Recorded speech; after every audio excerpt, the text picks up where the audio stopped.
señores empleadores, tanto del sector público como del sector privado. Los invitamos para que antes de terminar un contrato de trabajo verifiquen si el trabajador está amparado bajo uno de los siguientes fueros que vamos a ver. Porque en caso tal de persistir en la terminación del contrato, tendría que afrontar consecuencias de carácter administrativo, económico y judiciales. Por lo tanto, los invitamos para que nos sigan. Bien, vamos a iniciar hablando del prepensionado. El prepensionado es una figura que surgió por allá con la ley 790 del 2002.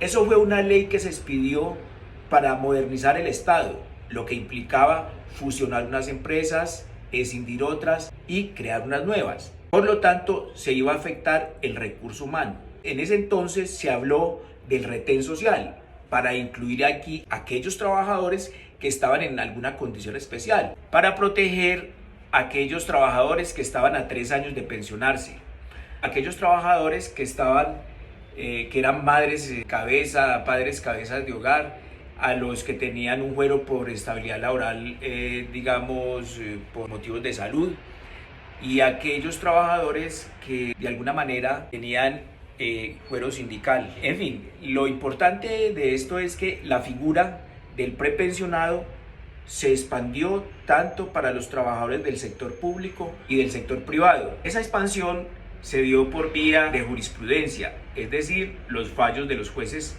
en concreto de la Corte Constitucional. Viene una sentencia que aclara demasiadamente el tema de prepensionado y es la sentencia T055 del 2020. Allí incluyó 4 hipótesis probables para quien estuviera 3 años de pensionarse. Las 4 hipótesis son las siguientes. Se aplica a aquellos trabajadores que estén a 3 años o menos de cumplir los requisitos de edad y de semanas cotizadas. A eso se les aplica, como también se les aplica a aquellos que ya tienen la edad y les faltan las semanas, pero no se le aplica a aquellos que ya tienen las semanas y les falta solo la edad, o aquellos que ya tienen la edad y les falta mucho más de 3 años de cotizaciones. A eso no se les aplica. Bien, continuamos entonces con el fuero que trae la ley 1010. En segundo lugar, vamos a referirnos a una protección especial para aquellos trabajadores que formulen la petición, la queja sobre el acoso laboral. En efecto, la ley 1010 del 2006, en su artículo 11, estableció que al trabajador que haya formulado la queja, la petición o la denuncia sobre acoso laboral no puede despedirse dentro de los 6 meses siguientes a la fecha en que formuló la queja. Eso obviamente siempre que se verifique por parte de la autoridad judicial si se trata de un trabajador del sector privado o el Ministerio Público, es decir, la Procuraduría, si se trata de un trabajador del sector público. Si es un trabajador del Poder Judicial, ese sí sería entonces el Consejo Seccional de la Judicatura. En tercer lugar, vamos a referirnos al fuero sindical. El fuero sindical está regulado por los artículos 405, 406 y 407 del Código Sustantivo del Trabajo. Ese fuero sindical es una garantía de que gozan algunos trabajadores para no ser despedidos, desmejorados ni trasladados a otros sitios de trabajo de la misma empresa. Este cubre tanto a empleados públicos como a empleados privados, así como los demás fueros de los cuales hemos hablado.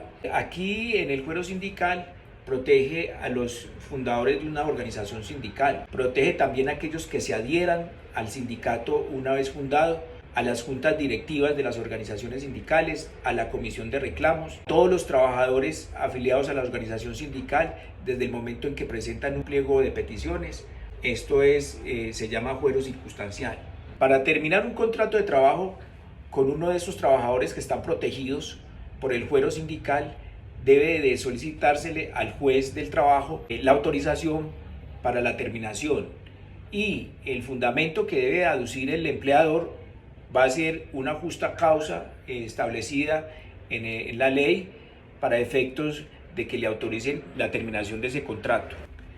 En cuarto lugar, vamos a referirnos al fuero por maternidad. Este fuero está regulado por los artículos 236, 239, 240 del Código Sustantivo del Trabajo, además que se han expedido las leyes 1822 del 17 que la licencia por maternidad la extendió a 14 semanas y la ley 2114 del 21 que la extendió a 18 semanas. Para poder despedir a una trabajadora que está en estado de embarazo, debe solicitársele al inspector de trabajo la autorización para despedirla. La solicitud que se hace ante el Ministerio del Trabajo tiene que tener como fundamento una justa causa comprobada, pero adicional a eso deben de ser muy meticulosos el desarrollo del proceso disciplinario interno que le siguen a la trabajadora para el efecto de probarle que esa causal, la que le están aduciendo, es la que en verdad da lugar a esa terminación y no su estado de maternidad. En quinto lugar, voy a referirme al fuero laboral por estabilidad laboral reforzada por motivos de salud, que está contenida en el artículo 26 de la ley 361 del 97, el cual sí quiero leer textualmente para explicar cómo la Corte Constitucional le ha dado unos alcances más protectores a los trabajadores. Dice ese artículo 26 de la ley 361 del 97: no discriminación a persona en situación de discapacidad. En ningún caso la limitación de una persona podrá ser motivo para obstaculizar una vinculación laboral, a menos que dicha limitación sea claramente demostrada como incompatible e insuperable en el cargo que se va a desempeñar. Asimismo, ninguna persona limitada podrá ser despedida o su contrato terminado por razón de su limitación, salvo que medie autorización de la Oficina del Trabajo. No obstante, quienes fueren despedidos o su contrato terminado por razón de su limitación sin el cumplimiento del requisito previsto en el inciso anterior, esto es, de la autorización del Ministerio del Trabajo, tendrá derecho a una indemnización equivalente a 180 días de salario, sin perjuicio de las demás prestaciones e indemnizaciones a que hubiere lugar de acuerdo al Código Sustantivo del Trabajo.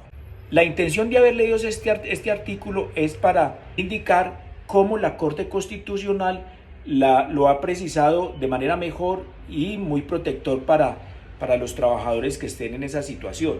En un principio, con el artículo como estaba, simplemente se despedía al trabajador sin la autorización del inspector de trabajo y en consecuencia se le pagaban únicamente los 180 días de indemnización, obviamente más las prestaciones sociales, la indemnización por la terminación del contrato y todos los salarios que se le debieran, pero no teníamos, digamos, otra consecuencia.